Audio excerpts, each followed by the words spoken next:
They want to make examples of people. This is Saul Alinsky 101. Make examples of people. Well, the states are doing this all over the country right now. And I want to talk to Lindsey Graham. She is another salon owner who is now being fined $14,000 for reopening. Despite her stay-at-home orders, she has opened her salon.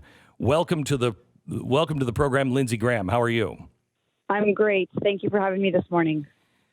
All right. So you're in Salem, Oregon, and the question has got to be asked, why, Lindsey? Why are you in Oregon?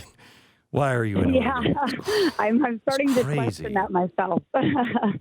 It's such a beautiful state, and it's just gone crazy.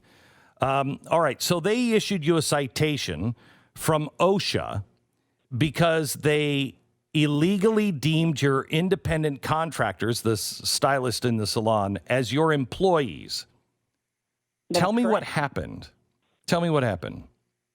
Well, the day before I even opened my salon, which was May 4th, I was in there cleaning and I received a visit from OSHA. And he said it was a friendly visit to let me know what would happen if I choose to move forward opening my doors the next day. What he told me was that he would get a warrant to come in and conduct an investigation, and he would cite me $1,000 for violating the mandate. So basically operating a hazardous workplace.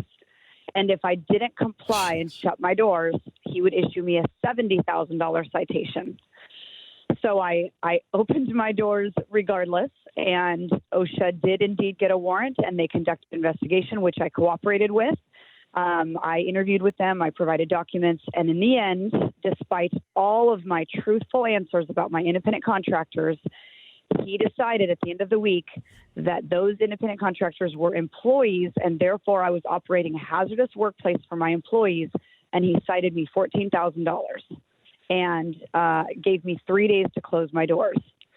But it's pretty easy to It's pretty easy to know if these are contractors or employees. I mean, your records would show that.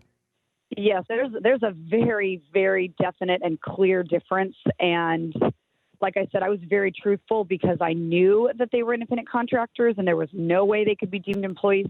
So it'll be interesting in court to see how they decided they were employees. They're citing examples like if I have a dress code, or if I allow them to use the same scheduling system, then they become employees, which is ridiculous. Oh my gosh! To insinuate, that I can't have rules in my salon for my independent contractors, and if I do, that the state can decide that they're employees, which changes my entire business structure. So this is alarming for salons around the United States that they're going to try to do this.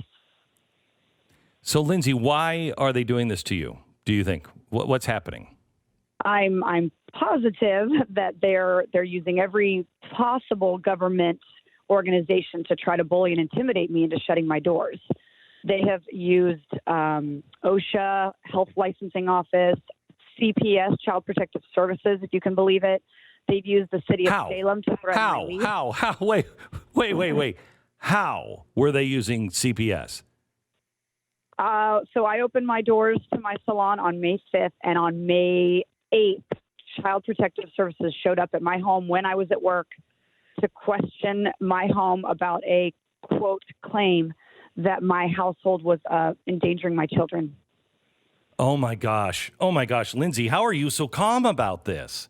I'm not. I'm livid, and I've already cried and bawled and screamed, and I have no words for the tactics that the government's using against me, but I've had time to to adjust my thinking and come up with a plan of attack, or defense even, if you will.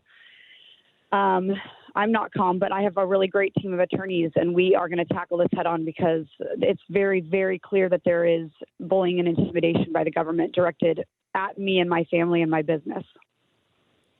You come after my business, that's one thing. You come after my family, oh my gosh, I would lose my mind. Lose my mind.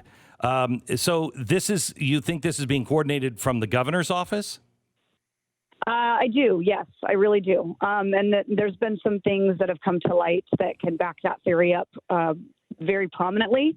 And so we are confident that there are higher ups that are pulling these strings directed at me. Can you tell us any of those things that have come up?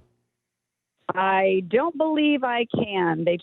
My attorney found them yesterday, and but I think eventually they will come to light, and they'll come to light in court. But we are shocked at some of the things that we're finding out that have been done. So I would encourage America to stay tuned. It's going to be interesting. Why did you open up in the first place? Why don't you just go along to get along? Why don't you just do that? I would have loved to have done that, but I also would have loved to have kept my home and kept my businesses and kept, the life that I've worked 15 years for. My husband and I own 6 businesses, and I actually took 4 weeks off for maternity leave before the quarantine. And so we had not budgeted for a government shutdown. No one has budgeted for a government shutdown. And at the 4-week mark, I said, listen, we're going to lose these businesses. We're choosing to pay our mortgage instead of the leases on these. The government hasn't come through with their loans and their grants and their unemployment money that we don't want anyway. We want to work and we want to run our businesses the good old-fashioned American way. We're hard workers. And at 4 weeks, I said, we can't survive this if I don't go back to work. And we make most of our income for me being a hairstylist and taking clients and having my salon open. And honestly, I wanted my stylists that work there to be able to come in and run their business and do their clients. So I said, ladies, I'm doing this, and if you want to join me, let's make a living, because we're all going to lose everything we've worked for if we don't. And so that was the decision I made, and I actually didn't mean for it to go public. I shared a story about it in a Facebook group, and I didn't realize it was a public group, and it started getting shared. So I went, well, this is making the news now, so I guess I have to do it. Right. But I have no regret. Do you think, is the town supportive of you at all? I'm really disappointed in Oregonians. They are less supportive of me than the entire nation is. When this went local, I had to endure quite a bit of verbal and keyboard abuse. You got to get out of there. You got to get out of there. Yeah, Sincerely, you got to come to Texas. Yeah. Our governor, in Texas, in Dallas, they put a salon owner in jail, and our governor went nuts, and she's out of jail, and we're not arresting anybody anymore. I mean, that's what you need. This governor is. Your whole state's out of control. Right. All we're asking for is a little support. I don't understand how that's a controversial or political issue to be able to earn your living. So I'm very confused why this is such an uproar, that I needed to work and provide for my family. It's very interesting to watch, but I'm very thankful the nation has rallied behind me. I'm getting positive, encouraging messages and prayers from all over America, and I am brought to tears most days from the support. So very thankful for that. That's great. Yeah. Lindsay, thank you so much for talking to us. We're going to follow your story. When you please stay in touch with us. Our producers will stay in touch with you, but we want to know what's going on, and if there's any way we can help you, we will absolutely stand with you. So thank you so much, Lindsay. Thank you so much. God bless. Linda. Appreciate it. You bet.